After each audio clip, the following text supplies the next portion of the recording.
It is tempting, when we look back across the long sweep of history, to imagine the first philosophers as distant, almost mythic figures, perched on the edge of a world still shrouded in the mysteries of the gods.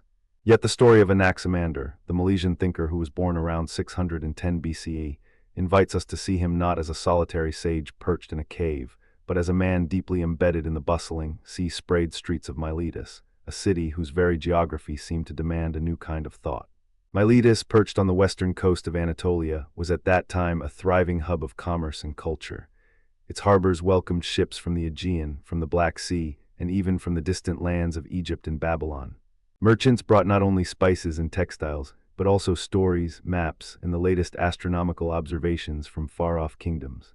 In such a milieu, the old mythic explanations of the world, tales of Zeus hurling thunderbolts, of Gaia giving birth to the mountains, began to feel insufficient for a people whose lives were increasingly measured by the rhythms of trade, by the need to predict the tides, to understand the seasons, to navigate the open sea. Anaximander entered this world as the son of a modest family, perhaps the son of a shipwright, though the details of his early life are lost to us, preserved only in the fragmentary testimonies of later writers. What we do know, however, is that he was drawn into the intellectual circle that had already begun to take shape under the guidance of Thales of Miletus. Thales, often credited as the first philosopher in the Western tradition, had famously declared that all things are full of gods, and that water was the arche, the originating principle of all matter. In the modest workshop where Thales taught, young Anaximander would have listened to the elders' daring conjectures about the nature of the heavens, the cause of earthquakes, and the hidden order beneath the visible world. The relationship between master and apprentice in ancient Greece was not a formal university lecture, but a lived, practical apprenticeship. Anaximander would have observed Thales measuring the heights of pyramids in Egypt, noting the angles of the sun's shadow, perhaps even accompanying him on voyages to the Greek colonies in the Black Sea. The very act of learning was bound up with observation, with the careful recording of natural phenomena, and with a willingness to question the traditional stories that had long explained those phenomena. It is in this environment, where curiosity was rewarded, where the sea brought new ideas, where trade required practical knowledge, that Anaximander's own mind began to turn toward the question of the apeiron, the boundless or indefinite, which would become his signature contribution to philosophy. To understand the significance of that contribution, we must first consider the broader cultural shift that was underway in the 7th and 6th centuries BCE. The term mythos, the traditional, story-based explanation of the world, had long been the dominant mode of understanding. In the ancient Near East, the Egyptians spoke of the primeval waters of Nun, the Babylonian Enuma Elish described the chaotic waters from which the gods emerged, and the Greek poets sang of the primordial chaos that preceded the ordering hand of Zeus. Yet alongside these mythic narratives, there was a parallel tradition of logos, a rational, explanatory discourse that sought to uncover the underlying principles of the cosmos through observation and reason. The Milesian school, with Thales, Anaximander, and later Anaximenes, can be seen as the first organized expression of this logos in the Greek world. Their questions were not about the whims of the gods, but about the material substance that underlies all things, about the mechanisms that cause the rise and fall of seas, about the regularity of the sun's path. In this sense, Anaximander stands at the very dawn of what we might call rational thought, a moment when the human mind began to step out of the shadows of myth and into the light of systematic inquiry. One of the most vivid anecdotes that brings Anaximander's life into sharper focus concerns his alleged appointment as a priest astronomer, a role that, according to later tradition, combined the sacred responsibilities of a priest with the empirical duties of an astronomer. The story, preserved in fragments of the later writer Diogenes Laertius, tells us that the Milesians, impressed by Anaximander's skill in predicting the movements of the stars, asked him to serve as the chief observer of the heavens for the city's temple of Apollo. In this capacity, he was said to have devised a primitive gnomon, a vertical rod that cast a shadow on a marked plate to track the solstices and equinoxes. This instrument, the story goes, allowed the Milesians to fix the calendar more accurately than ever before, aligning religious festivals with the true cycles of the sun rather than with the older, myth-based lunar reckoning. The anecdote, while perhaps embellished over the centuries, serves a dual purpose. First, it illustrates how Anaximander's scientific pursuits were not isolated from the civic and religious life of his polis. Rather, they were deeply intertwined. Second, it hints at the early recognition that the study of the heavens could have practical, even political, implications. A more reliable calendar meant better coordination of agricultural activities, more predictable tax collection, and a stronger sense of communal identity. In this way, the Milesian rationalism was not merely an abstract intellectual exercise, it was a tool for the organization of society itself. A second, more dramatic story tells of Anaximander's exile and subsequent return to Miletus. According to the account recorded by the later historian Herodotus, a political faction within the city, fearful of the disruptive potential of Anaximander's ideas, accused him of impiety, of daring to claim that the heavens were governed by natural law rather than by the whims of the gods. The accusation led to his temporary exile, a common punishment in Greek polis for those whose speech threatened the established order. During his years away, Anaximander is said to have traveled to the colony of Phakia, and perhaps even further north to the Black Sea region, where he observed the rising and setting of the sun over unfamiliar horizons. These observations, according to the anecdote, deepened his conviction that the cosmos was boundless, that there was no fixed center, and that the earth floated free, unsupported. When political winds shifted back in Miletus, perhaps after a change in leadership or a realization that his expertise in astronomy was indispensable, Anaximander was recalled, his exile lifted, and he resumed his role as the city's leading thinker. The exile narrative, whether strictly factual or partially mythic, captures an essential tension that would echo throughout the history of philosophy: the conflict between innovative, naturalistic explanations and the entrenched authority of traditional religious belief. It also underscores the fact that Anaximander's ideas were not merely academic, they were socially and politically potent, capable of stirring both admiration and fear. To place Anaximander within the wider intellectual landscape of his time, we must consider his contemporaries. Thales, his teacher, had already set the stage by proposing that water was the primary substance from which all things emerged. Anaximenes, a younger Milesian who would later claim that air, not water, was the arche, appears to have been both a student and a rival, pushing the dialogue forward by challenging his predecessor's conclusions. And then there is Pythagoras, whose own school, though often associated with mathematics and mysticism, shared the Milesian commitment to seeking a rational principle underlying reality. Pythagoras famously said, "All is number," a declaration that resonates with Anaximander's search for a boundless, indefinite principle that could generate the multiplicity of the world. Even beyond the Greek world, the intellectual currents of Egypt and Babylon were flowing into the Aegean. The Egyptian concept of Nun, the primordial waters from which the first mound of land emerged, bears a striking resemblance to the idea of an infinite, undifferentiated substrate.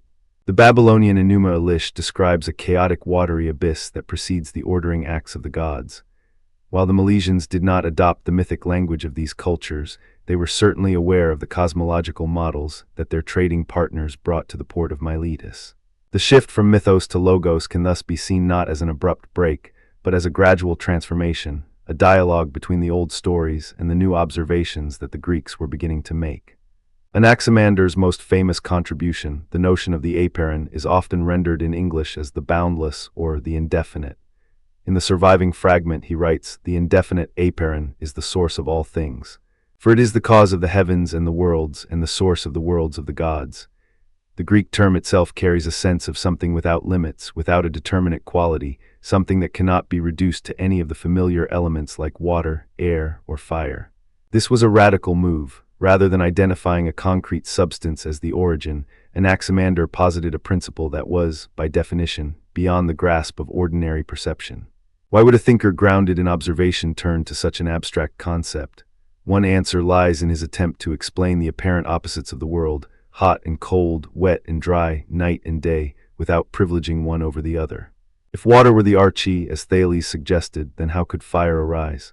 If air were the arche, as Anaximenes claimed, how could stone be accounted for? By invoking the apeiron, Anaximander could argue that the infinite gives rise to all finite opposites, and that these opposites are continually generated and destroyed within it, much as waves rise and fall upon the boundless sea. The apeiron also allowed Anaximander to propose a daring cosmological model. The Earth, he argued, is a free-floating body, suspended in the middle of the infinite, without any support. He imagined the Earth as a cylindrical column, its flat top forming the surface on which humans stand, and its bottom hidden beneath the heavens.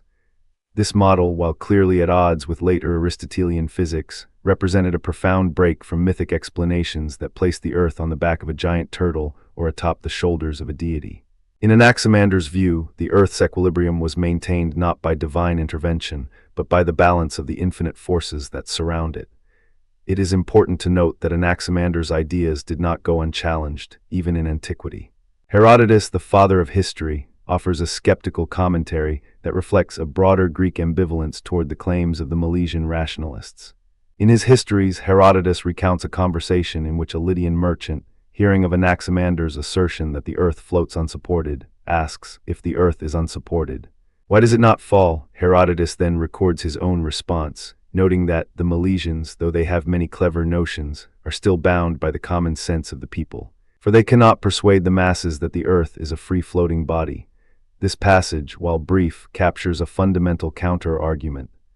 The intuitive sensory experience of the earth as solid and immovable seems to contradict the abstract reasoning of the philosopher. Plato, writing several centuries later, offers a more systematic critique. In the Republic, through the voice of Socrates, Plato warns against the Milesian tendency to reduce everything to a single principle, to treat the world as a mere extension of one element. He argues that such reductionism overlooks the richness of forms, the immutable ideas that give true reality to particulars. Plato's critique can be read as a philosophical counter-argument that the Milesian search for a single material substrate, however elegant, fails to account for the qualitative differences that define the world. In the Timaeus, Plato also questions the sufficiency of Anaximander's apeiron, suggesting that a principle that is indefinite cannot serve as a true cause, because a cause must be intelligible and determinate. These ancient critiques echo later philosophical debates that would continue for millennia. The tension between a single, undifferentiated origin and a pluralistic, differentiated cosmos would reappear in the atomists, in the Stoics, in the medieval scholastics, and even in modern physics. The fact that Herodotus and Plato, one a historian, the other a philosopher, both raised objections to Anaximander's claims underscores the profound impact his ideas had on the intellectual imagination of their time. Returning to the historical context, the political climate of Ionian Greece was a crucible for such daring thought. The Ionian cities, including Miletus, Ephesus, and Samos, were characterized by a relatively open form of governance, with assemblies that allowed a degree of public debate. The presence of a mercantile elite, whose wealth depended on reliable knowledge of the seas and the seasons, created a practical incentive for the development of systematic observation. At the same time, the constant threat of Persian expansion, which would culminate in the Greco-Persian Wars a few decades after Anaximander's death, fostered a sense of urgency. Understanding the natural world could be a matter of survival. The rise of colonization also played a crucial role. Milesian colonies spread across the Black Sea and the western Mediterranean, establishing new settlements that required careful planning, navigation, and adaptation to unfamiliar climates. In these new lands, the old mythic explanations of weather and geography proved insufficient. Colonists needed to predict the timing of the harvest, to understand the patterns of wind, to map coastlines. The intellectual climate that Anaximander inhabited was thus one where practical necessity and philosophical curiosity reinforced each other. An anecdote about Anaximander's role in the design of early maps further illustrates this point. According to a fragment preserved by the later geographer Strabo, Anaximander is credited with creating one of the first known maps of the known world, a representation that placed the Earth at the center of a circular ocean, with the apeiron surrounding it. While the map itself has not survived, Strabo reports that Anaximander's map showed the known lands as a circle and the unknown as the boundless. This cartographic effort reflects a mind that sought to translate the abstract concept of the apeiron into a concrete visual form, bridging the gap between philosophical speculation and empirical representation. The influence of Anaximander's ideas extended beyond his immediate successors.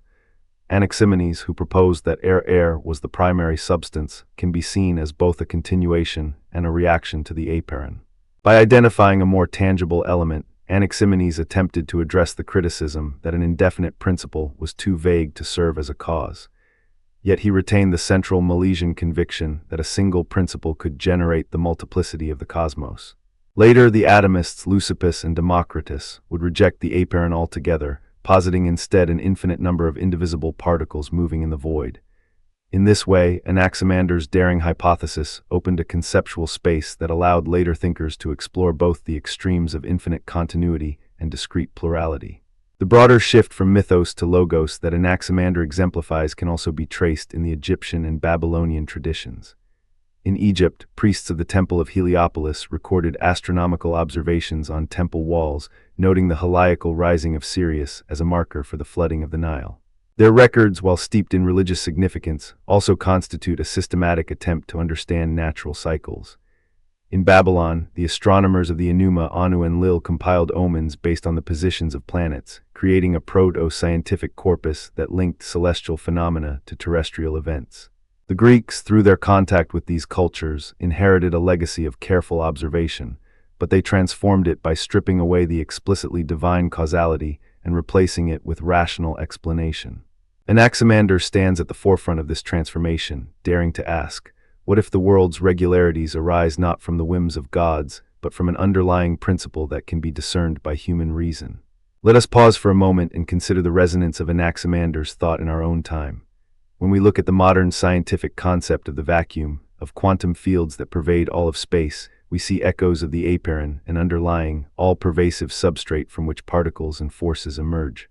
The notion of a multiverse, or of an infinite, ever-expanding cosmos also carries the flavor of the boundless that Anaximander imagined. While the language and methodology have changed dramatically, the core intuition, that there exists a deeper, more fundamental reality beyond the immediate appearances, remains a guiding thread from ancient Miletus to contemporary physics. Returning to the historical anecdotes, let us recall the story of Anaximander's alleged appointment as priest astronomer. The ancient source tells us that when the city's temple of Apollo needed a reliable calendar to align festivals with the true solar year, the council turned to Anaximander, recognizing his skill in observing the heavens. He is said to have placed a bronze gnomon in the temple courtyard, marking the length of its shadow at noon throughout the year. By noting the longest and shortest shadows, he imagined a night sky so vast that the very notion of a horizon dissolves, where the stars themselves seem to be drawn from an endless ocean of possibility. For Anaximander, the pre-Socratic thinker who walked the streets of Miletus a century after Thales, that boundless expanse was not a metaphor, but the very principle from which everything emerges. He called it the apeiron, the boundless, the indefinite, the source that lies beyond all measurement and all name. In his fragment preserved by later authors, he declares, "The apeiron is eternal, ageless, and it is the parent of the worlds which it generates, sustains, and reabsorbs." This single word, simple in its sound, carries a radical shift in cosmology. The origin of all things is not a familiar element like water or earth, but an abstract, limitless substrate that defies the ordinary categories of the senses. To grasp the magnitude of this move, picture the earlier cosmology of Thales, who identified water as the arche circumflex, the first principle because he saw moisture in the clouds, in rivers, in the very breath of life. Thales' claim is concrete, rooted in observation. Water can be touched, tasted, measured. Anaximander, by contrast, asks us to look beyond the visible and to consider a principle that cannot be weighed, cannot be seen, and yet, according to him, gives rise to the visible. He argues that if the first principle were itself a particular thing, it would be subject to the same cycles of generation and decay as the things it produces. The world, he observes, is full of opposites, hot and cold, wet and dry, light and darkness. If water alone were the source, how could fire arise? How could the dry desert emerge from the wet? The apeiron, being indefinite, contains within itself the potential for all opposites, and it does so without being limited by any one quality. Consider first the emergence of the heavens. Anaximander imagined the sky as a great, rotating wheel of fire, suspended above the earth, its motion set into being by the very tension of the apeiron. He writes in the words of Simplicius that the heavens turn in the same direction as the earth, and the earth is at rest in the center. The story goes that from the boundless, a hot, bright fire condensed, and from that condensation the firmament was drawn outward, like a bubble rising from a boiling pot. The heavens, then, are not a separate realm that simply appears. They are a manifestation of the apeiron's capacity to generate heat, to separate the light from the darkness, to give shape to the cosmos. In this image, the apeiron is the deep, invisible well from which the fire of the heavens is drawn, much as a potter draws clay from a hidden store to shape a vessel. The fire, once released, spreads, cools, and gives rise to the stars, the sun, and the moon, each a fragment of the original boundless source, now differentiated by distance and motion. A second vivid illustration lies in the generation of the four classical elements: earth, water, air, and fire. Anaximander does not list them as the primary substances. Rather, he sees them as successive phases that emerge from the apeiron's indeterminate mixture. He suggests that the apeiron, being neither hot nor cold, neither wet nor dry, contains within it the seeds of all these qualities. When the boundless is set into motion, portions become hotter, and from this heat the fire is born. As the fire cools, it gives rise to air, which in turn, by further cooling, becomes water, and finally, the coldest, most condensed form, earth. In this cascade, each element is a stage in the transformation of the indefinite into the definite, a process that mirrors the way a river freezes into ice. The water, initially fluid and formless, becomes rigid, yet the underlying substance remains the same. Anaximander's schema thus offers a dynamic, ever-flowing picture of nature, where change is not the destruction of a substance, but its continual reconfiguration from the same boundless source. The methodological shift that Anaximander introduces is profound. By moving from a concrete, observable substance to an abstract principle, he opens the door for philosophy to inquire about the conditions of possibility rather than merely cataloging the material world. This shift echoes later philosophical moves, such as Aristotle's notion of prime matter, a substratum that underlies all forms but has no qualities of its own. Aristotle in his Physics writes that prime matter is that which underlies all change, yet it is itself not a thing. While Aristotle ultimately rejects the apeiron as insufficient, he cannot escape the need to posit something prior to the changing world, a move that can be traced back to Anaximander's daring abstraction. Similarly, the Stoics later speak of pneuma, the vital breath that pervades the cosmos, an animating principle that, like the apeiron, is not a particular thing but a rational, ordering force. Even in modern physics, the concept of a vacuum, an empty space that nonetheless teems with quantum fluctuations, resonates with the idea of a boundless substrate capable of spawning particles and fields. The continuity from the apeiron to the vacuum underscores how Anaximander's insight anticipates a line of thought that stretches across millennia. To bring these ideas to life, let us travel back to the bustling port of Miletus, where, according to Diogenes Laertius, a young Anaximander drew the first known map of the known world. He set out to chart the coastlines, the islands, the rivers, and the mountains, but his map was not merely a geographic tool, it was a visual expression of his cosmology. By placing the Earth at the center of a circular disk, surrounded by the boundless sea, he symbolically placed the apeiron beyond the limits of human knowledge, encircling the known world like a protective mantle. The map, then, was an early attempt to delineate the finite from the infinite, to show where the familiar ends and the indefinite begins. It illustrates how Anaximander's philosophical ideas informed his practical endeavors. The cartographer's pen became a metaphorical brush that traced the boundary between the visible world and the limitless source that underlies it.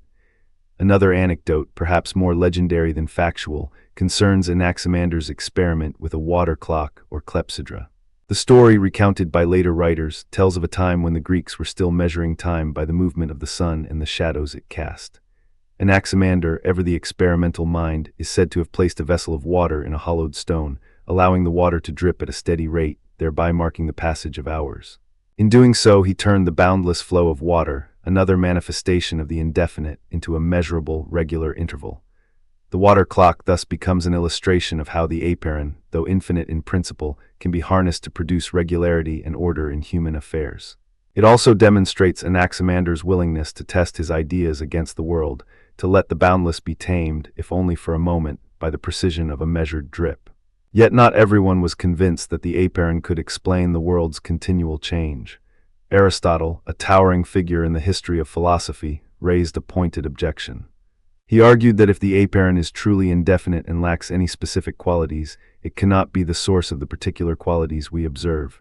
How, he asks, can a thing without hot or cold give rise to fire, which is hot, or water, which is cold?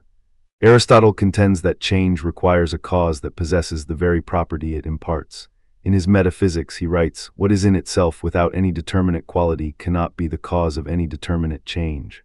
For Aristotle, the apeiron's lack of definition makes it an inadequate explanatory principle.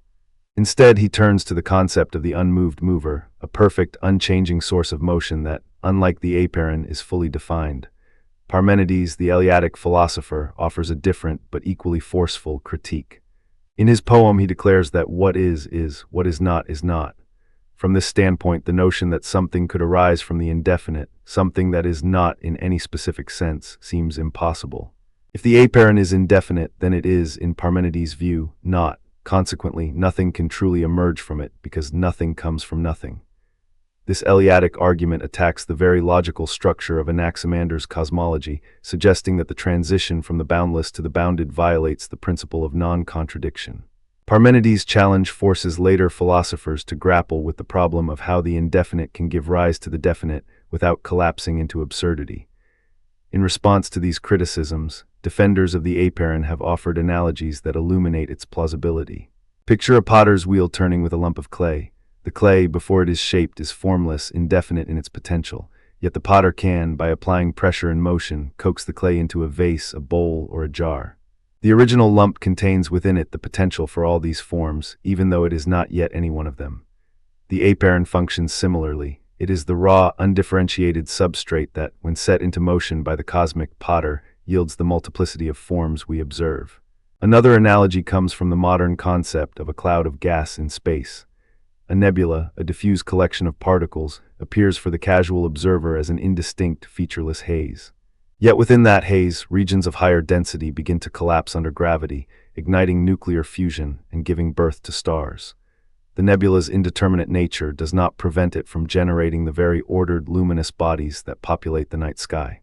In both cases, the indefinite becomes the source of the definite through a process of differentiation.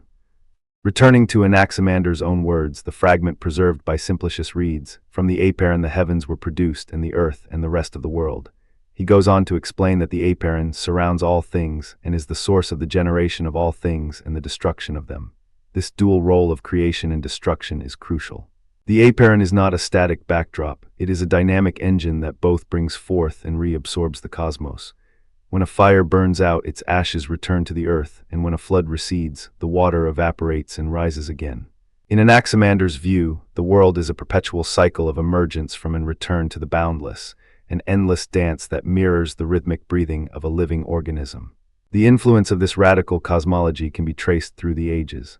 The Stoics, for instance, speak of the cosmos as a living being suffused with pneuma, a rational, fiery breath that permeates all matter. They see the universe as a single, cohesive whole, a notion that echoes Anaximander's vision of a single source underlying the multiplicity of phenomena. Later, during the Renaissance, thinkers such as Giordano Bruno revived the idea of an infinite universe, rejecting the closed, geocentric cosmos of Aristotle and Ptolemy. Bruno's notion of an infinite, boundless cosmos, filled with countless worlds, finds a philosophical ancestor in the apeiron, which already posited an unlimited principle from which all worlds arise and to which they return. Even in contemporary cosmology, the concept of a quantum vacuum, an empty space teeming with virtual particles that pop in and out of existence, resonates with the idea that nothingness can be the source of something. Physicist Lawrence Krauss, in his book A Universe from Nothing, argues that the vacuum is not truly nothing, but a seething field of potential, a modern echo of the ancient apeiron. Let us now pause and consider how this ancient insight might speak to our everyday experience. Imagine standing on a quiet beach at dawn, watching the tide retreat, exposing a vast stretch of sand. The water that has just left the shore seems to vanish into the horizon, yet we know it will return. The tide's rhythm reminds us that the world is in a constant state of flux, that what appears to disappear is merely moving back into a larger, unseen reservoir. The apeiron in this simple observation becomes the deep ocean of possibilities that lies beyond our immediate perception, a reservoir that both supplies and receives the world's changes. In this way, Anaximander offers a poetic framework for understanding impermanence. All things are born from the boundless, all things will dissolve back into it, and the cycle continues without end. The methodological innovation of Anaximander also reshaped how later philosophers approached the problem of substance. While Thales looked for a tangible element, Anaximander asked, what is the condition that makes any element possible? This question reverberates in the work of Plato, who posits the forms as the perfect, unchanging archetypes that give rise to the mutable world of appearances. Though Plato's forms are more abstract than the apeiron, both concepts share the ambition to locate a principle that transcends the changing sensory world. Moreover, the medieval scholastic Thomas Aquinas, in his synthesis of Aristotle and Christian theology, speaks of prime matter as the pure potentiality that underlies all created things, a notion that can be read as a Christianized version of the apeiron's boundless potential. Even the modern philosophical tradition cannot escape the shadow of Anaximander's boundless principle. In the 20th century, the phenomenologist Edmund Husserl introduced the concept of the life world, Lebenswelt, the pre-theoretical horizon of experience that makes all scientific description possible. The life world, like the apeiron, is not directly observable as a thing, but it is the condition of possibility for all phenomena. Similarly, the existentialist Jean-Paul Sartre's notion of nothingness as the ground of freedom echoes the idea that from an indeterminate void, concrete choices and actions emerge. These philosophical continuities illustrate how Anaximander's daring move to an abstract source continues to inspire thinkers who seek the deep structures that underlie the manifest world.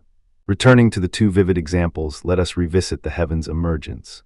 Anaximander imagined that the celestial fire, once released from the apeiron, spread outward, forming a rotating ring that encircles the earth. This ring, he believed, is what we observe as the firmament, the dome of stars that moves in a regular, circular motion. The regularity of this motion, he argued, is evidence that the heavens are not chaotic but ordered, a direct expression of the apeiron's rational structure. The same principle applies to the generation of the four elements. Each element arises as a successive refinement of the apeiron's boundless potential, much as a sculptor chips away at a block of marble, revealing the statue within. The sculptor's chisel does not create the form from nothing, it reveals the form that was already implicit in the stone. In Anaximander's cosmology, the apeiron is the stone, and the elements are the statues that emerge through the cosmic chisel of motion and differentiation. The story of Anaximander's map also offers a concrete illustration of how the abstract can be rendered tangible. By drawing the known world on a circular disk, he not only provided a practical tool for navigation, but also symbolized the world's boundedness within the boundless. The map's circular shape reflects the ancient belief that the Earth is a flat disk surrounded by an infinite ocean, a conception that aligns with the apeiron's idea of an all-encompassing source that lies beyond the visible edge. In this way, the map becomes a visual metaphor for the philosophical claim that the finite world is a manifestation of an infinite principle. The water clock anecdote, meanwhile, shows Anaximander's willingness to test the limits of the indefinite. By measuring the steady drip of water, he imposed a regular, finite rhythm upon a substance that, in its natural state, flows endlessly. This act of measurement mirrors the philosophical act of imposing categories upon the boundless. We carve out concepts, we define opposites, we give shape to the indefinite. Yet, as the water drips away, it also reminds us that the source, the reservoir feeding the clock, remains inexhaustible. The clock thus serves as a microcosm of the apeiron, a finite device that draws its power from an infinite supply. Aristotle's critique, however, remains a formidable challenge. He insists that for any change to occur, the cause must possess the quality it imparts. If the apeiron is truly without hot or cold, how can it generate fire which is hot? Aristotle's solution is to posit a prime mover that is itself fully determined, a perfect, unchanging cause that initiates motion without itself being moved. Yet this solution introduces a new problem. How can an unmoving cause bring about motion without itself changing? The tension between the indefinite and the definite, between change and permanence, continues to animate philosophical debates to this day. Parmenides' Eleatic critique adds another layer of difficulty. By denying the possibility of nothing giving rise to something, he forces us to confront the logical foundations of any theory that posits emergence from the indefinite. If the apeiron is not in any specific sense, then, according to Parmenides, it cannot be the source of is. Anaximander's response, though not fully preserved, seems to rely on the idea that the apeiron is something in a special sense. It is that the ancient Greek thinker Anaximander stands at the very edge of what we might call the first scientific imagination, a mind that dared to look beyond myth and to ask how the world moves, how time itself is measured, and why the heavens seem to follow a pattern that we can, at least in part, predict.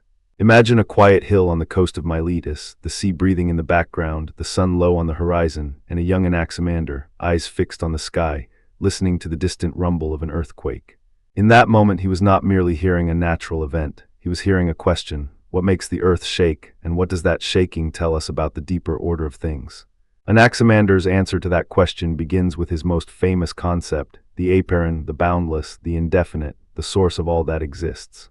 In the fragment preserved by Simplicius, he writes, "The boundless is the origin of the things that exist, and the things that exist are generated and destroyed according to the law of necessity." Here, the apeiron is not a deity in the traditional sense, nor is it a material element like water or air. It is a principle, an infinite substrate that gives rise to the opposites we observe: hot and cold, wet and dry, light and dark.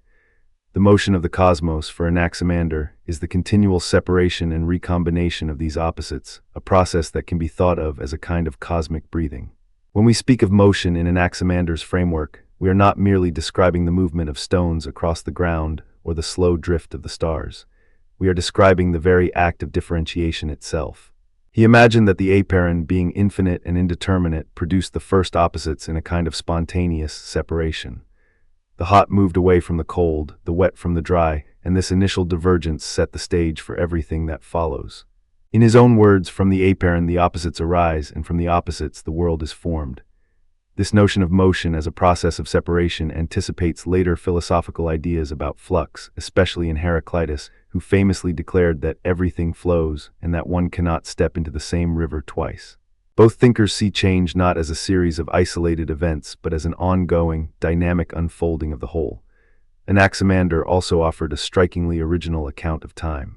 For him, time is not an abstract container in which events happen. It is the very measure of change. He wrote, "Time is the number of motion." In other words, we count time because we observe motion, the turning of the wheels of fire that he believed made up the sun, moon, and the stars. By counting the cycles of these celestial wheels, the ancient mind could mark the passage of days, months, and years. This definition ties the concept of time directly to the observable motions of the heavens, grounding an otherwise elusive notion in the concrete experience of change. The cosmos in Anaximander's picture is a vast arena of wheels of fire, each with vents that release heat and light. He imagined the sun as a great wheel of fire, its vents opening and closing like the shutters of a furnace, sending out the daylight we experience. The moon, similarly, is a smaller wheel, its vents less numerous, and the stars are countless other wheels, each rotating at its own speed. This model, while primitive by modern standards, represents a bold attempt to explain celestial phenomena without invoking the capricious whims of gods. It is a naturalistic explanation that treats the heavens as part of the same physical order that governs the earth.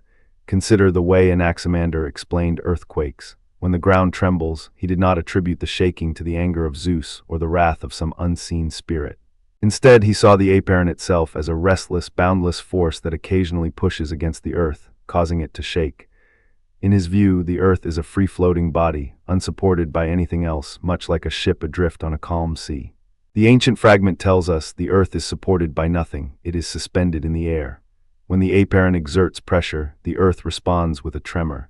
This idea anticipates the modern understanding that earthquakes are the result of stresses within the planet's interior, released along fault lines. Anaximander's metaphor of a floating body, unanchored and susceptible to external pushes, captures the essential insight that the Earth's stability is not absolute, but conditional upon the forces that act upon it. The notion of the Earth floating unsupported also invites an elegant analogy.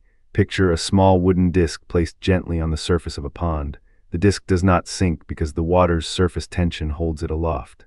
In a similar fashion, Anaximander imagined the Earth suspended in the infinite expanse of the apeiron, held in place not by a physical pillar, but by the balance of opposing forces, the same forces that generate the hot and cold, the wet and the dry.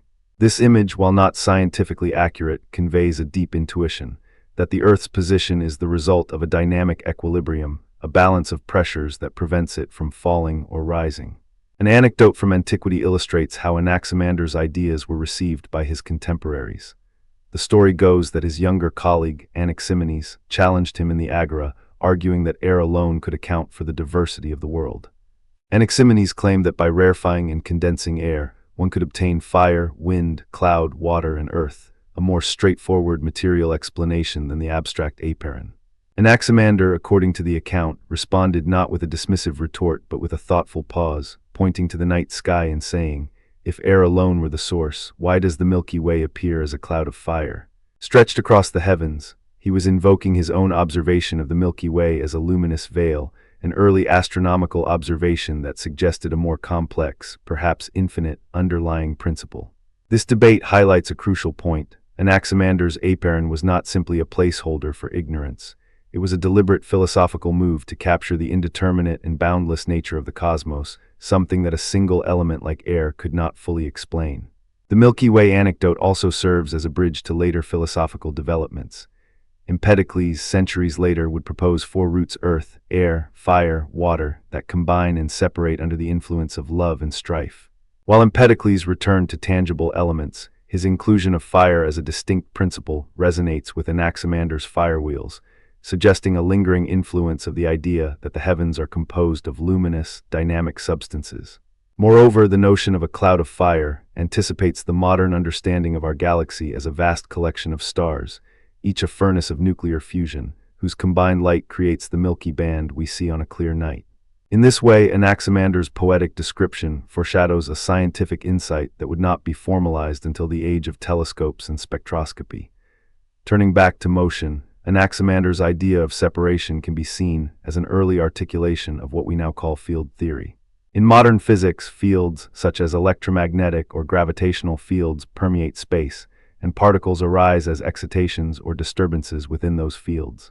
The apeiron, as an all-pervading infinite substrate, bears a striking resemblance to the concept of a field that is everywhere, yet not directly observable. The opposites hot and cold, wet and dry, could be likened to different states or modes of a field, each emerging when the field is perturbed in a particular way. This analogy is not perfect, of course, but it illustrates how Anaximander's abstract principle can be mapped onto a framework that physicists use to explain the emergence of particles and forces. Yet Anaximander's model was not without its critics, even in antiquity. Plato, writing in the Republic, raised a pointed objection: we must not be content with explanations that ignore purpose. Plato argued that Anaximander's apeiron, being boundless and indifferent, could not account for the apparent order and teleology, the purposeful direction observed in the cosmos.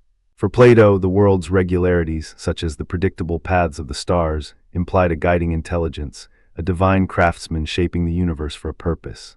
In this view, Anaximander's naturalistic separation of opposites seemed to leave out the crucial element of intention, reducing the cosmos to a mechanistic process devoid of meaning. This Platonic critique forces us to ask, can a purely physical account ever satisfy our yearning for purpose, or must we always supplement it with a layer of meaning? The Stoics, later philosophers who prized rational order, offered a different line of criticism. They praised the regularity of the heavens, seeing it as evidence of a divine logos that governs all things. Yet they found Anaximander's model wanting because it could not adequately explain the precise, clock-like motions of the celestial bodies. The Stoic writer Musonius Rufus wrote, "The heavens move by the divine reason, not by chance." From the Stoic perspective, the wheels of fire with vents, as Anaximander described them, seemed too chaotic to account for the observed stability of planetary cycles. If the sun, moon, and stars were merely wheels whose vents opened and closed at random, how could we predict eclipses or the yearly return of constellations? This criticism highlights a tension that persists in the philosophy of science: the balance between explanatory power and predictive accuracy. Despite these objections, Anaximander's ideas continued to resonate. Heraclitus, who lived a generation after him, embraced the notion of constant flux, stating that the way up and the way down are one and the same.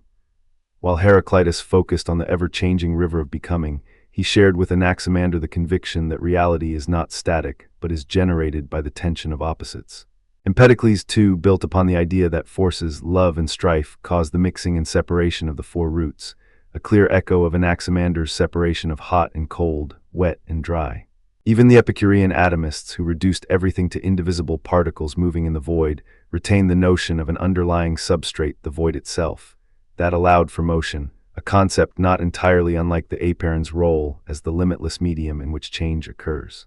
In modern physics, the concept of fields provides a concrete analog to the apeiron. The quantum field that fills all of space, giving rise to particles as excitations, mirrors the idea of an infinite, indeterminate source from which distinct forms emerge. Moreover, the contemporary understanding of cosmology, with its dark energy and dark matter, mysterious components that dominate the universe's mass-energy budget yet remain largely unknown, evokes the ancient sense of an unseen, boundless principle that drives the cosmos. While Anaximander could not have imagined the mathematics of Einstein's field equations, his intuition that the universe is sustained by an all-pervasive, non-material principle finds a surprising echo in the modern scientific quest to uncover the nature of the vacuum. Let us return to the concrete example of earthquakes, a phenomenon that still captures our imagination. Anaximander's explanation that the apeiron exerts pressure on the Earth, causing it to shake, can be re-examined through the lens of plate tectonics. Today we understand that the Earth's lithosphere is divided into plates that move over the viscous asthenosphere, driven by convection currents in the mantle. When these plates grind against each other, stress builds up until it is released as an earthquake. In a poetic sense, the apeiron's pressure can be likened to the mantle's convective forces, an invisible, boundless driver that pushes and pulls on the solid crust. The ancient image of the Earth as a floating body, vulnerable to external pushes, captures the essence of a planet that is not a static platform, but a dynamic system in constant negotiation with internal forces. Another vivid illustration is Anaximander's wheel of fire model of the sun. Imagine standing on a beach at dawn, watching the first rays of light spill across the water. Anaximander would have seen this as the opening of a vent on a massive wheel of fire, allowing heat and light to escape. While we now know that the sun's light is produced by nuclear fusion at its core, the image of a rotating, fiery sphere with openings that emit light is not entirely alien to modern astrophysics. In fact, solar flares and coronal mass ejections can be thought of as vents where magnetic energy is released, sending bursts of plasma and radiation into space. The ancient metaphor, though lacking the precise mechanisms, captures the observable fact that the sun is a source of heat and light that periodically releases energy in dramatic outbursts. Anaximander's conception of time as the number of motions also invites a modern parallel. In the theory of relativity, time is intimately linked to change and motion. It is not an absolute backdrop, but a dimension that intertwines with space, measured by the ticking of clocks that are themselves physical processes. The idea that we count time by observing cycles, the rotation of the sun's wheel, the phases of the moon reflects a deep insight. That temporal measurement is rooted in the regularities of motion. Even today, atomic clocks count the vibrations of atoms, turning the microscopic motion of particles into a reliable metric of time. Anaximander's simple yet profound definition anticipates this relationship between motion and temporality. The philosophical significance of Anaximander's early physics lies not only in the specific details of his model, but in the methodological shift he represents. He moved away from mythic storytelling, where gods hurled thunderbolts, toward a naturalistic explanation that sought causes within the world itself. This shift is evident in his willingness to posit an abstract principle, the apeiron, rather than a personal deity. It also appears in his careful observation of natural phenomena, such as the Milky Way, and his attempt to fit them into a coherent, if speculative, framework. In doing so, he laid a foundation for the later tradition of rational inquiry that would culminate in the scientific method. Consider for a moment the story of his observation of the Milky Way. Ancient observers often described the band of light as a river of milk, a celestial stream flowing across the night sky. Anaximander, however, called it a cloud of fire, a description that hints at a recognition of its luminous nature rather than a purely poetic metaphor. This observation suggests that he was attuned to the subtle variations in the heavens, seeking to classify them in terms of the same fire that powered his wheels. Later, the Greek astronomer Anaxagoras would argue that the Milky Way is composed of countless stars, a claim that would be confirmed millennia later by telescopic observation. Anaximander's early description, though vague, opens a line of inquiry that moves from mythic metaphor to empirical description. The debate with Anaximenes over air also illustrates how Anaximander's ideas sparked a lively intellectual environment. Anaximenes argued that air, when rarefied, becomes fire, and when condensed, becomes wind, cloud, water, and earth. He proposed a more tangible material principle that could be directly perceived. Anaximander's response, invoking the apeiron and the cloud of fire, underscores a philosophical tension that persists. Whether to explain the world in terms of a single, observable element, or to appeal to an abstract, perhaps unknowable, substrate that can accommodate the diversity of phenomena. This tension echoes in modern debates over reductionism versus emergentism, where scientists ask whether complex systems can be fully explained by their constituent parts, or whether new properties arise that require higher-level principles. Let us now examine the counter-arguments in greater depth. Plato's objection centers on teleology, the idea that the universe has an inherent purpose or end. He wrote, "The world is not a random assembly of elements, but a crafted whole, guided by the good." From Plato's perspective, Anaximander's apeiron, being indifferent and boundless, cannot account for the purposeful arrangement of the cosmos. The regular motion of the planets, the harmony of the spheres, seems to point toward an intelligent design. Plato would argue that without a guiding intelligence, the separation of opposites is merely a chaotic shuffling, lacking direction. This critique invites us to reflect on whether a purely physical account can ever satisfy the human longing for meaning, or whether meaning must be superimposed upon the physical description. The Stoic criticism, on the other hand, is more technical. The Stoics revered the regular, predictable motions of the heavens as evidence of the logos, a rational principle that orders the cosmos. They held that the celestial bodies move in perfect circles, a view that persisted until the Copernican revolution. Anaximander's wheels of fire, with vents that open and close, appear to introduce an element of randomness that threatens this perfect order.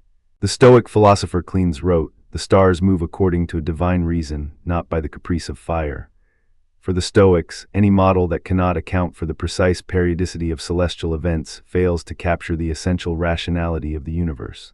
This objection highlights a key requirement for any natural. The story of Anaximander's biological speculations begins not with a grand laboratory or a modern textbook, but with the gentle lapping of water against the shore of ancient Miletus, a small Ionian port where the sea was both a source of sustenance and a mystery to be untangled.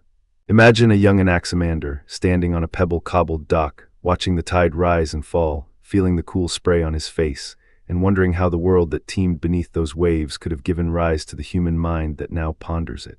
In the calm of that early morning, he formulated a vision that would echo through the ages. Life began in the moisture, and the first living beings emerged from the sea, later giving rise, through a long chain of transformations, to the upright, fire-wielding human. Anaximander's claim that the first animals were born in the moist places of the earth, and that they were first born in the sea, comes to us through the fragments preserved by later authors, most notably by Aristotle. In his Historia Animalium, the great philosopher quotes his predecessor, "The first living things were formed in the moisture, and from them the first animals were born, emerging from the sea." This simple yet profound statement carries with it a whole cosmology. For Anaximander's, moisture is not merely water, but the fertile, indeterminate principle he called the apeiron, the boundless, the source of all things. From this boundless moisture the first spark of life ignited, and the first creatures swam upward, shedding their scales, gaining limbs, and eventually, in a gradual but inexorable process, learning to walk upon the earth. To bring this ancient vision to life, let us consider the first concrete example Anaximander offered, the emergence of the first animals from the sea. He imagined a world in which the sea, brimming with the primordial moisture, gave birth to simple, fish-like beings. These early creatures, according to his speculation, possessed the most rudimentary forms of life. They breathed water, moved by the undulation of their bodies, and fed upon the abundant plankton that floated in the warm, sunlit shallows. Over countless generations, some of these creatures ventured onto the mud flat, their fins stretching into rudimentary limbs, their gills adapting to draw air. Anaximander wrote in the fragmentary style that reaches us through Aristotle that the first animals that came out of the water were those that had the greatest need for warmth, and therefore they were the first to acquire the capacity for fire. Though the exact wording is lost, the sentiment survives. The first step toward humanity was a biological transition from water to land, from gill to lung, from fin to foot. The second concrete example he provides is even more striking. The claim that humans acquired fire and tools, leading to domination over the natural world. Anaximander saw fire not merely as a physical phenomenon, but as a symbol of knowledge, of the capacity to transform the environment. He argued that once the first hominids learned to harness fire, they could cook their food, thereby making nutrients more accessible, and could also forge tools from hardened stone and later metal. This, he suggested, set humanity apart from the other animals. In his own words, preserved by later commentators, man, having learned the use of fire, became the ruler of the earth, because fire gave him the power to shape the world. This statement anticipates a core idea of evolutionary thought, that a key adaptive advantage, here, the controlled use of fire, can lead to a rapid expansion of a species' ecological niche. These ideas did not arise in a vacuum. The anecdote about Anaximander's observation of a fish caught in a net provides a vivid illustration of his method. According to the biographer Diogenes Laertius, Anaximander once watched a fisherman haul in a net bristling with wriggling fish. He noted how the fish, once out of water, flailed desperately, its gills collapsing, its body trembling. Yet, as the fisherman laid the catch on the sand, a few of the smaller fish began to wriggle back toward the moist sand, seeking the dampness that sustained them.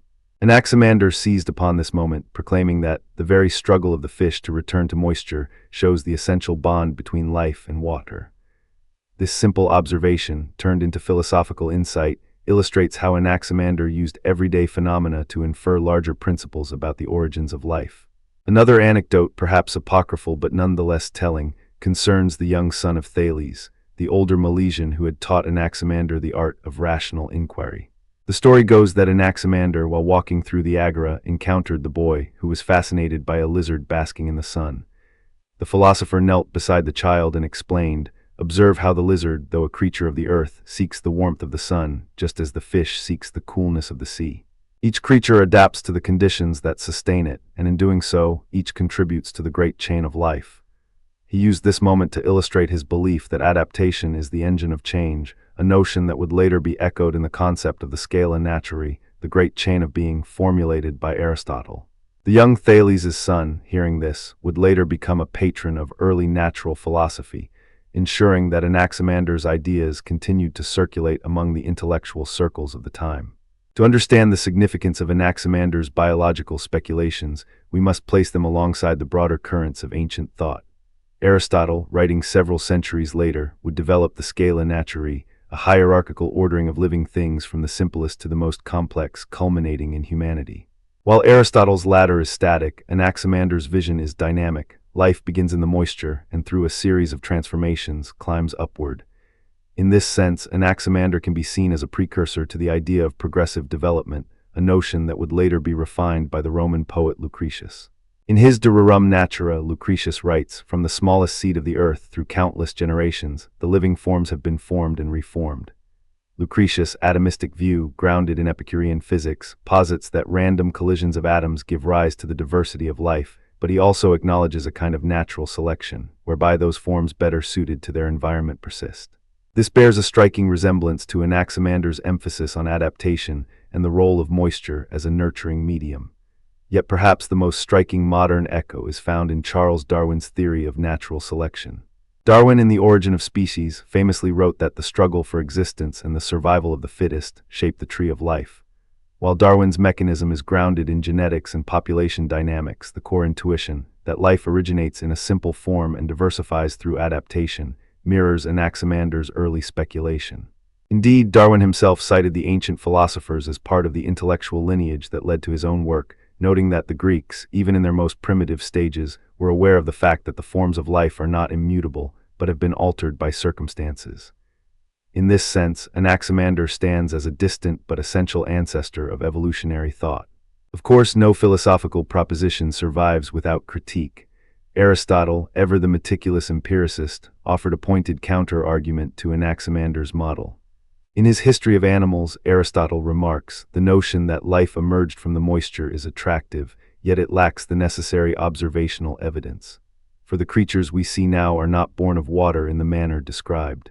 Rather, they are generated by the union of male and female, each possessing a distinct soul." Aristotle's critique hinges on 2 points. First, that Anaximander's account is insufficiently grounded in direct observation. Second, that it neglects the teleological principle that each organism has an intrinsic purpose, a telos, guiding its development. He argues that the emergence of fire using humans cannot be explained solely by a gradual adaptation to moisture, but must involve a purposeful endowment of intellect, a view that aligns with his broader metaphysical framework. The Epicureans, who embraced a materialist atomism, also found Anaximander's ideas wanting, though for a different reason. They argued that his evolutionary narrative is too teleological, that it implies a directionality or goal, namely, the rise of humans as rulers of the earth. In the letter to Pythocles, Epicurus states, "If we suppose that the world has arisen by chance, then we must reject any notion that the cosmos is arranged for a purpose, including the ascent of man from fish." The Epicurean critique emphasizes randomness over purpose, suggesting that Anaximander's model imposes a human-centric narrative on natural processes. By attributing a purposeful climb from water to fire, Anaximander, they contend, anthropomorphizes nature, projecting human aspirations onto the indifferent motions of the apeiron. These counter-arguments, far from diminishing Anaximander's legacy, enrich our understanding of the philosophical debate surrounding the origins of life. They illustrate a tension that persists to this day. The balance between empirical observation, theoretical elegance, and the temptation to imbue natural processes with meaning. Anaximander's speculation, though lacking the methodological rigor demanded by modern science, nonetheless opened a conceptual space where the emergence of life could be discussed in terms of natural causes rather than divine fiat. In that sense, his work represents an early, courageous step toward a naturalistic explanation of biology. Let us now turn to the real-world applications of Anaximander's ideas, both in antiquity and in contemporary thought. In the ancient world, his concept of life emerging from moisture inspired early medical theories about the humors. The physician Hippocrates, for instance, posited that the body's 4 humors, blood, phlegm, yellow bile, and black bile, are each linked to one of the 4 elements. Air, water, fire, and earth. The notion that life is fundamentally tied to moisture resonated with the idea that the phlegmatic humor associated with water underlies the genesis of life. Physicians would advise patients to balance their wet humors through diet and environment, a practice that persisted well into the medieval period. In the modern era, Anaximander's emphasis on the role of moisture finds a surprising echo in contemporary astrobiology. Scientists searching for extraterrestrial life often focus on worlds with liquid water because water provides the solvent necessary for complex chemistry. The famous phrase, "follow the water," has become a guiding principle in the search for life on Mars, Europa, and Enceladus. In this sense, Anaximander's intuition that life begins in the moisture remains a cornerstone of scientific inquiry, albeit now supported by sophisticated spectroscopy, rover missions, and the chemistry of prebiotic molecules. When researchers announce the detection of a subsurface ocean beneath Europa's icy crust, they are, in a way, vindicating a thought that originated over 2.5 millennia ago. Another application lies in the field of evolutionary developmental biology, or evo-devo. This discipline examines how changes in gene regulation during embryonic development give rise to the diversity of forms observed in nature. Anaximander's notion that the first animals emerged from the sea and later acquired fire and tools can be reinterpreted as an early recognition of the interplay between environmental pressures and developmental pathways. The transition from aquatic to terrestrial life required profound changes in limb morphology, respiratory structures, and sensory systems, changes that modern evo-devo researchers trace to the activation of specific genetic networks. The story of the fish-like ancestors of tetrapods, exemplified by fossils such as Tiktaalik, mirrors Anaximander's narrative of gradual adaptation, even if the mechanisms differ dramatically. To illustrate these connections, consider two modern examples that echo Anaximander's ancient speculation. First, the discovery of the Ediacaran biota, soft-bodied organisms that lived over 600 million years ago in shallow seas, provides a glimpse of the earliest complex life forms that may have arisen in moist, nutrient-rich environments. Their fossils reveal simple, frond-like structures that likely filtered nutrients from the water, a direct parallel to Anaximander's imagined first animals that drank the moisture. Second, the recent development of bioengineered organ-on-a-chip systems, where scientists culture human cells in microfluidic devices that mimic the moist microenvironments of living tissue, underscores the continued relevance of moisture as a cradle for life.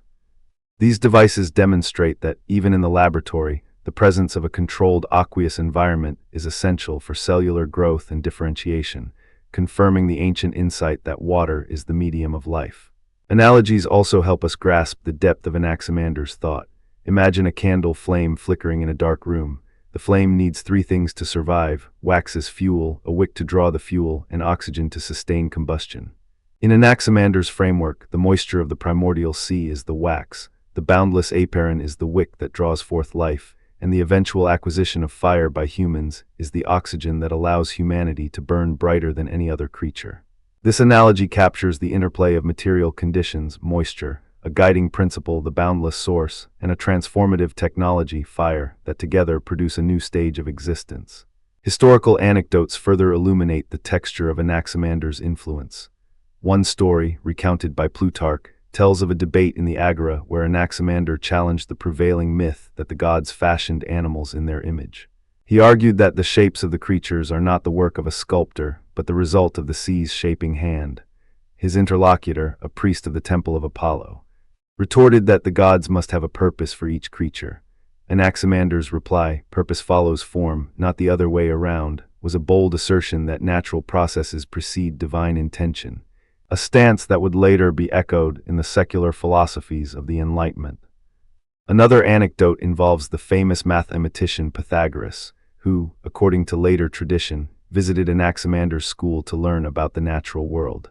Pythagoras, known for his belief in the harmony of the spheres, reportedly asked Anaximander, "If life began in water, how does the soul, which is immaterial, find its place in such a material realm?" Anaximander answered, "The soul, like a breath of wind, rides upon the waters of the apeiron, taking form only when the waters stir." This response blends the material and the immaterial, suggesting that the soul is a kind of pneuma that animates the moist substrate of life. Though the historicity of this dialogue is uncertain, it serves as a vivid illustration of how Anaximander's ideas resonated beyond biology, touching on metaphysics, cosmology, and the nature of consciousness. Cross-references to later thinkers deepen our appreciation of Anaximander's place in the philosophical genealogy of evolution. Aristotle's scala naturae, while more rigid, still reflects the notion of a progressive ascent from simple to complex forms, a concept that Anaximander first articulated in a fluid, naturalistic manner. Lucretius, writing in the 1st century BCE, built upon the atomistic foundations laid by Democritus, but his poetic vision of the endless swarms of atoms, coalescing into living forms, bears a kinship to Anaximander's idea that the apeiron gives rise to diverse life through successive transformations. Even the medieval Islamic scholar Al-J-A-Makron, letter 1E25 I letter 1E93, in his Kitab al-Hayawan, Book of Animals, discusses the adaptation of animals to their environments, echoing the ancient observation that the fish seeks moisture, the bird seeks air. Al-J-A-Makron, letter 1E25 I letter 1E93's emphasis on the functional adaptation of organs anticipates the evolutionary logic that Anaximander first hinted at. When we arrive at Darwin, the connection becomes both direct and indirect. Darwin, in his Origin of Species, acknowledges the influence of earlier natural philosophers, stating that the notion of a gradual, progressive development of species, from simple to complex, has been entertained by the Greeks. He goes on to describe how the struggle for existence leads to the survival of the fittest, a mechanism that can be seen as a refined version of Anaximander's claim that the first animals, emerging from the sea, adapted to the dryness of land, and those that succeeded became the ancestors of man. While Darwin replaces the vague moisture with specific environmental pressures and genetic variation, the underlying narrative of transformation remains remarkably similar. In evaluating Anaximander's biological speculations, we must also consider the methodological limitations of his time. He lacked the tools of microscopy, the concept of DNA, and the systematic field observations that would later become the backbone of biology. Yet his approach was remarkably systematic for a pre-scientific age. He observed natural phenomena, the fish out of water, the lizards basking in the sun, extracted patterns, and formulated a hypothesis that linked those patterns to a broader, when we turn our gaze from the early fragments of Anaximander's thought to the long, winding road of its reception. We discover a story that is as much about the changing horizons of philosophy as it is about the stubborn persistence of a single, enigmatic word. The apeiron, the very term that the Milesian philosopher coined to denote the boundless source of all things, has traveled through the corridors of antiquity, slipped into the vaulted libraries of the medieval world, resurfaced with a flourish in the Renaissance, and now flickers in the equations of modern cosmology. To trace this journey is to follow a thread that weaves together Aristotle's biological treatises, the meticulous commentaries of Simplicius, the daring admiration of Friedrich Nietzsche, and the subtle, sometimes skeptical, reflections of contemporary philosophers of science. Aristotle, writing in the 4th century BCE, was the first great systematic interpreter of Anaximander's legacy. In his History of Animals, he does not merely catalog the diversity of living forms. He also invokes Anaximander's notion of the apeiron as a principle that underlies the continual emergence and dissolution of species. Aristotle writes, Anaximander says that the world is formed and reformed from the boundless, and that the living creatures are generated in the same way, by a process of separation and return. This brief citation, nestled among Aristotle's own observations, already signals a shift. The apeiron is no longer a metaphysical abstraction, but a functional explanatory device for natural processes.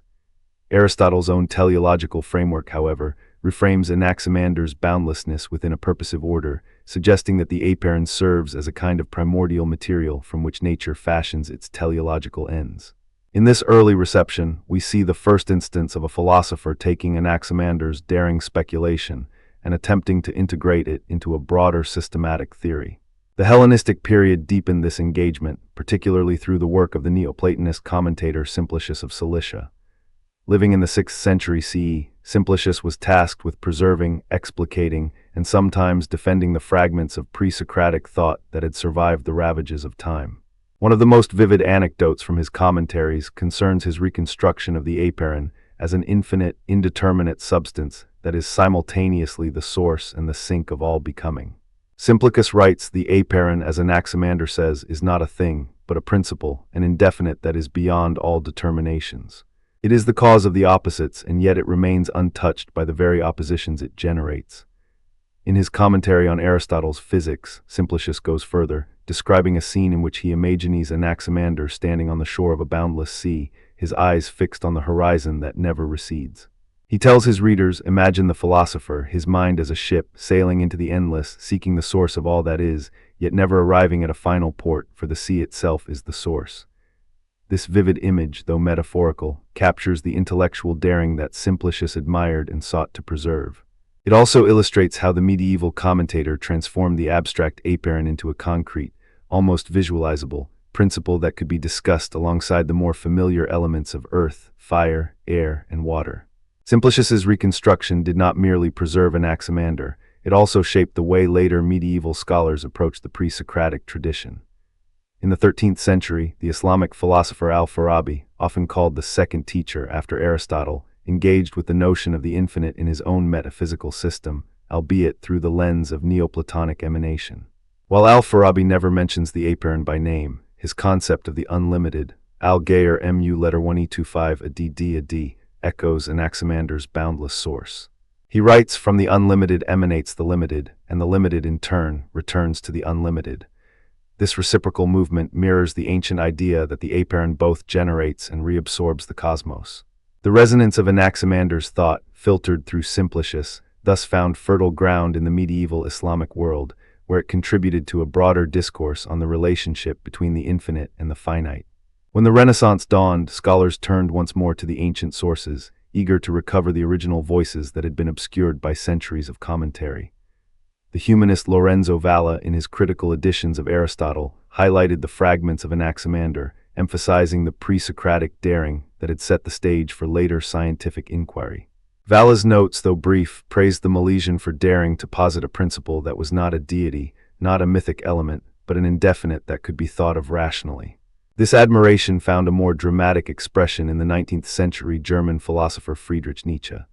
Nietzsche, ever the provocateur, saw in Anaximander a kindred spirit who broke free from the moral and religious constraints of his time. In his notebooks, Nietzsche writes, Anaximander's apeiron is the first cry of freedom, the first utterance of beyond that refuses to be bound by the familiar gods of the earth. He goes on to declare, the pre-Socratic daring is the ancestor of our own rebellion against the metaphysical tyrannies of the modern age. Nietzsche's reverence for Anaximander is not merely historical. It is an ethical endorsement of the willingness to ask the impossible question, what lies beyond the known limits of being. For Nietzsche, the apeiron becomes a symbol of the will to power, an affirmation that humanity can imagine and perhaps even shape realities that lie beyond the comfortable horizons of conventional thought.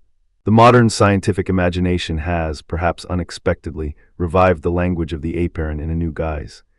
In contemporary cosmology, the notion of unbounded potential has become a central theme in discussions of the early universe and the mysterious force that accelerates its expansion.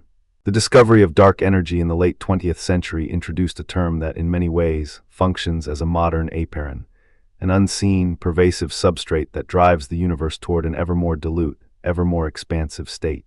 Physicist Michael Turner, speaking at a conference on dark energy, remarked, when we speak of dark energy, we are speaking of a kind of cosmic apeiron, a boundless source of repulsion that we have yet to understand. This parallel is more than a poetic coincidence. It reflects a deep structural similarity between Anaximander's metaphysical speculation and the way contemporary science grapples with phenomena that are empirically evident yet conceptually elusive. Another scientific parallel emerges from the realm of quantum physics, where the concept of the quantum vacuum, an ocean of fluctuating fields that never truly reaches a state of nothingness, offers a strikingly modern analog to the apeiron. In the quantum vacuum, particles pop into existence and annihilate in a ceaseless dance, a process that seems to echo Anaximander's description of the endless cycle of separation and return. The physicist Sean Carroll has described the vacuum as a sea of potential, a boundless substrate from which the universe can draw its material and energetic content. When we consider that Anaximander envisioned the apeiron as a source that is indefinite, boundless, and eternal, the resonance with the quantum vacuum becomes almost uncanny. The modern scientific narrative, however, grounds these ideas in mathematical formalism and experimental data, a stark contrast to the mythopoetic language of the Milesian.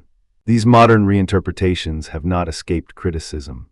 One strand of contemporary philosophical critique, articulated by the philosopher of science Nancy Cartwright, argues that Anaximander's apeiron functions more as a metaphorical placeholder than as an empirical hypothesis. Cartwright writes, the apeiron is a poetic device that captures the intuition of boundlessness, but it lacks the operational criteria that would allow it to be tested or falsified within a scientific framework.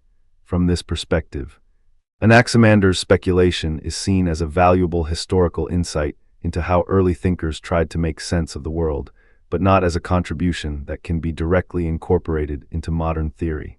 The critique underscores a tension that has persisted for millennia: the gap between a metaphysical principle that offers a grand explanatory vision and the methodological rigor demanded by empirical science. A second line of criticism comes from philosophers who emphasize the importance of systematic method in philosophical inquiry. The analytic philosopher Timothy Williamson, for instance, has argued that Anaximander's lack of a clear methodological structure limits his relevance to contemporary philosophy. Williamson observes, Anaximander offers an imaginative hypothesis, but without a systematic method for deriving further claims or testing them. His thought remains a singular insight rather than a robust framework. This assessment does not diminish the historical significance of Anaximander's daring, but it does suggest that his influence on modern philosophical methodology may be more inspirational than foundational.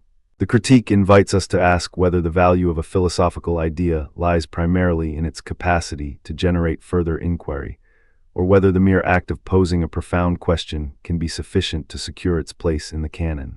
Despite these criticisms, the legacy of Anaximander continues to ripple through contemporary thought. The philosopher of science Philip Kitcher, in his discussion of the historical continuity of scientific ideas, points out that the very act of postulating an indefinite source anticipates a mode of thinking that is central to modern theoretical physics. The willingness to posit entities that are not directly observable, but that provide explanatory power.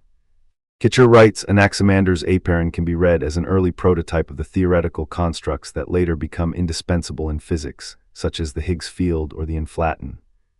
In this reading, the Milesian philosopher is not a relic of a bygone era, but a progenitor of a methodological attitude that values bold speculation, even when immediate empirical confirmation is absent. The reception of Anaximander's ideas also finds a vivid illustration in the anecdote of the Renaissance alchemist and natural philosopher Giordano Bruno. Bruno, who famously proposed an infinite universe populated by countless worlds, drew upon the ancient notion of the boundless in his own cosmological speculations. While Bruno never cites Anaximander directly, his writings echo the same sense of awe at an infinite cosmos. Bruno declares, the universe is not a single sphere but an endless sea of worlds, each emerging from the same boundless source. Scholars have noted that Bruno's vision may have been indirectly influenced by the Neoplatonic commentaries of Simplicius, which had filtered the apeiron into a concept of infinite extension. This historical anecdote demonstrates how the seed planted by Anaximander could germinate centuries later, bearing fruit in the fertile soil of a cultural moment that prized the infinite. Another historical vignette comes from the 17th century Dutch philosopher Baruch Spinoza, whose monistic metaphysics bears an intriguing resemblance to the apeiron. Spinoza's substance is described as infinite, self-caused, and the source of all particular modes. In his Ethics, Spinoza writes, by substance, I understand that which is in itself and is conceived through itself, i.e., whose concept does not require the concept of another thing from which it must be formed. Though Spinoza does not use the term apeiron, his conception of an infinite, self-sustaining substance resonates with Anaximander's original insight. Historians of philosophy have traced this lineage, noting that Spinoza's reading of the pre-Socratics, mediated through the commentaries of the scholastics, may have preserved a faint echo of the boundless source that Anaximander first articulated. These cross-generational connections illustrate a remarkable continuity.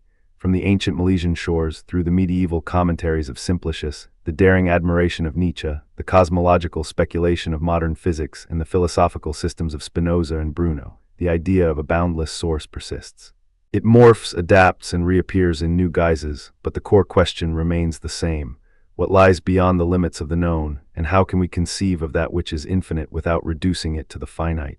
In contemporary philosophy of science, the notion of unbounded potential has been taken up by scholars such as Bos van Frossen, who argue that scientific theories often invoke entities that are not directly observable but serve as explanatory scaffolding. Van Frossen notes theoretical entities like dark energy or the quantum vacuum function as placeholders for phenomena that we can measure indirectly, much as the apeiron functioned for Anaximander. This perspective reframes the apeiron as an early instance of a scientific heuristic, a conceptual tool that guides inquiry even when its ontological status remains ambiguous. The parallel invites us to view Anaximander not as a mystic conjuring an unknowable principle, but as an early scientist employing a provisional construct to make sense of the observations before him. The modern scientific analogues also invite a reconsideration of the metaphorical versus empirical debate. While critics like Cartwright emphasize the lack of testability, proponents such as the philosopher of physics James Lademan argue that the value of a concept like the apeiron lies in its heuristic power. Lademan writes, even if the apeiron cannot be directly measured, its role in structuring a coherent picture of the cosmos is akin to the role played by the cosmological constant before it was empirically confirmed. In this view, the boundary between metaphor and empirical content is porous. A metaphor can become a scientific concept when it yields predictions or guides successful research programs. The history of the apeiron, then, can be read as a case study in how speculative metaphysics can seed empirical discovery. Turning now to the modern cosmological landscape, the discovery of the accelerating expansion of the universe in 1998, attributed to dark energy, has rekindled the philosophical fascination with boundlessness. The cosmological constant, denoted by lambda, acts as a repulsive force that permeates space, driving galaxies apart at an ever-increasing rate. In many ways, lambda functions as a contemporary incarnation of the apeiron, an omnipresent, uniform, and mysterious influence that shapes the destiny of the cosmos.